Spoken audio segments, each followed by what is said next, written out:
Today on AISD-TV News. Student-created school menu items, Teacher surprised with a big check, AED units donation, winners from a summer reading program, and lots of football highlights. Next, here on AISD-TV News.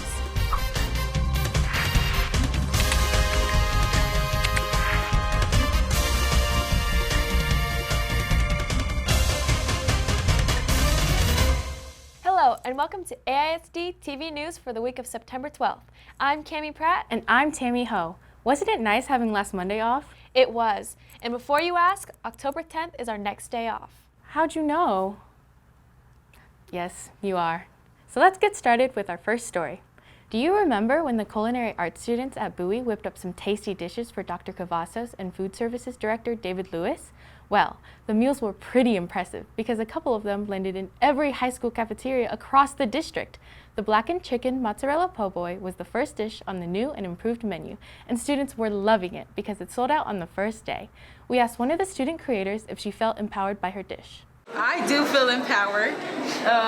If we keep on making changes like this in the school, I feel like more students would be, more students would stay on campus for lunch and stuff like that. So yeah, that's why. Culinary arts teacher Amber Craven is incredibly proud of her students and hopes this change will inspire the first of many at Bowie. Now, how about a special surprise for a special teacher? Ooh, I love surprises. Do you remember the story about the alligators? Oh yeah, the Mardi Gras dinner. Yeah. Well, teacher/chef Alice Monroe had a sweet surprise at the Career and Tech Center when Reliant and the Dallas Cowboys recognized her with the Cowboys Class Acts Award and a $4,000 grant for empowering youth in the classroom and community. And to put the icing on the cake, Cowboys legend George Teague handed her a custom jersey to rock this season. While Dr. C, Teague, and Reliant's Leanne Schneider raved about her dedication to students, all Chef Monroe could do was express immense gratitude for her team.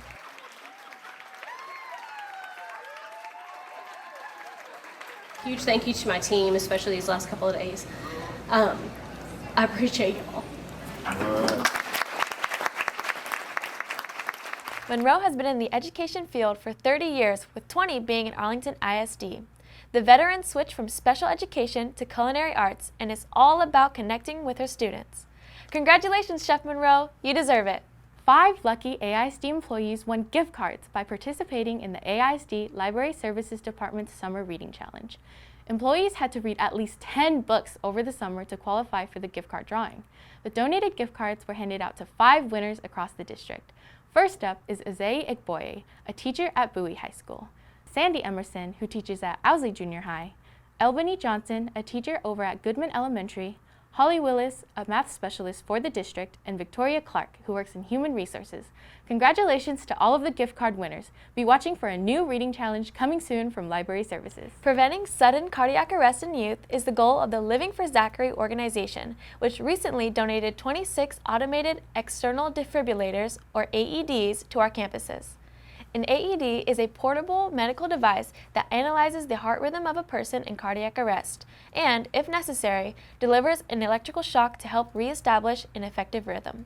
We got a chance to talk to Kendra Briscoe from Living for Zachary about the impacts of accessible AEDs at schools. Parent Heart Watch reports the sudden cardiac arrest is the leading cause of death on school campuses and the #1 killer of student athletes, so these devices are literally saving lives when cardiac arrest occurs. This donation now allows all of our junior highs and high schools to have an AED closer to the fields and gyms. The organization was started in 2009 after the death of a Plano East high school football player, and it's been raising awareness about sudden cardiac arrest ever since. Heart screening, CPR training, and more play a role in encouraging students and families to pay closer attention to heart health. For more information, visit livingforzachary.org and find out how you can get a heart screening soon. Now it's time for Sports with Joseph. Hey everyone, I'm Joseph Reddick and we had 4 home football games last week. So let's get to the highlights. It all started on Thursday night with the Seguin Cougars playing at Choctaw Stadium, hosting the Aubrey Chaparrals. On a 4th and long, Diesel Gordon finds Nazir Otiano on this 31-yard catch and run, which sets up the first score of the night. Sarwan Evans hits John Danzler on the 31-yard score. In the next series, Evans lays up the ball for J.J. Johnson, who manages to keep his focus on the ball as he's knocked off balance by the defender for his 22-yard touchdown. Let's take another look at that. Aubrey's offense like this stop by Lydell Hudson and group efforts like this one led by linebacker LaCorian Hodge keep the Chaparrals only 68 yards in the second half. Aubrey just scored on 2 touchdown passes as Seguin doubled downs with this 11-yard Evans pass to Carterius Brown and Otieno, who had 170 yards rushing for this evening. Jiggs high steps and jumps into the end zone on this 90-yard final score of the evening. Seguin wins 29-14. All 3 home fields were busy on Friday night, so let's start off with Sam Houston's homecoming, where they faced off with LD Bell Blue Raiders. On 3rd and 10, Malachi Sadler took the handoff and ran 51 yards downfield to score the first points of the game.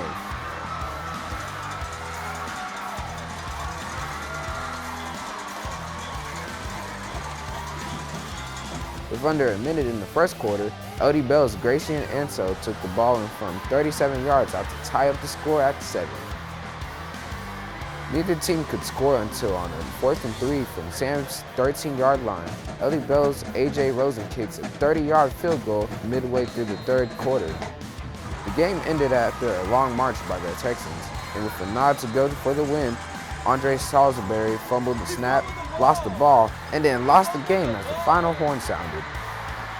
Sam Houston loses 10-7 to LD Bell.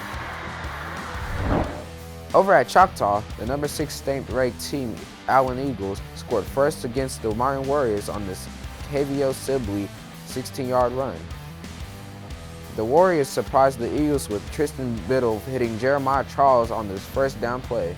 Charles takes it in for this 62-yard score, tying up the game at 7. Allen scores once more in the half with this Michael Crowder 11-yard run. Martin's Gage Wager hit Sergio Snyder Jr. for his 2-yard score.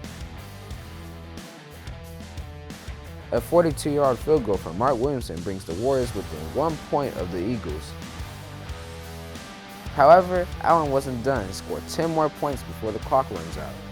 Martin loses to Allen 27-16.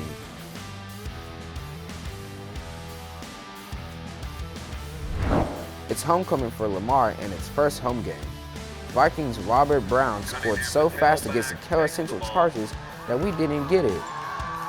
Chargers' Cornelius Wilson rushes in from the 7 to tie up the game.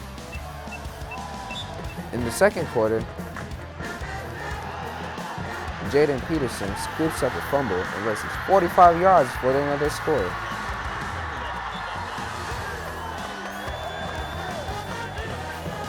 Cooper Bernard punches it in for the 2-point conversion, giving the Vikes a 15-7 lead at the half. Lamar gets caught in its own end zone for the only points scored in the 3rd quarter. 4th quarter, the Vikes found their rhythm, and Robert Brown finds daylight and makes this 34-yard score.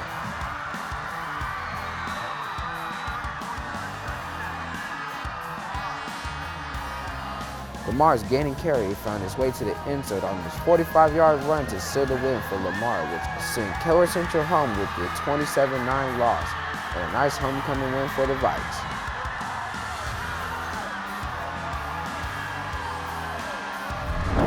Elsewhere in the district, Bowie wins on the road against Plano Wildcats 34-28. Arlington Colts loses on the road against the Keller Fossil Ridge Panthers 39-34. Here's the 8-6A standings.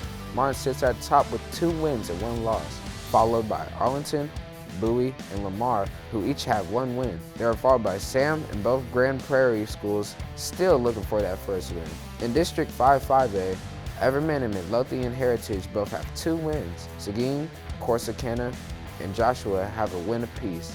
And you can see the other 3 there are also looking for their first win. This week's football schedule has Martin at Temple, Sam Houston at Kimball, and Cougars have their first district game at Mansfield Summit. Over at Cravens Field, it's Mesquite and Lamar. At Wildman Field, it's homecoming time for Bowie, who hosts Royce City. Then at Choctaw Stadium, it's Mesquite Horn versus Arlington. The Colts will also be celebrating homecoming. That's it for sports. I'm Joseph Reddick, and I'll see you in the stands. That's it for this edition of AISD-TV News. For Joseph Reddick, I'm Cami Pratt. And I'm Tammy Ho. Have a great week!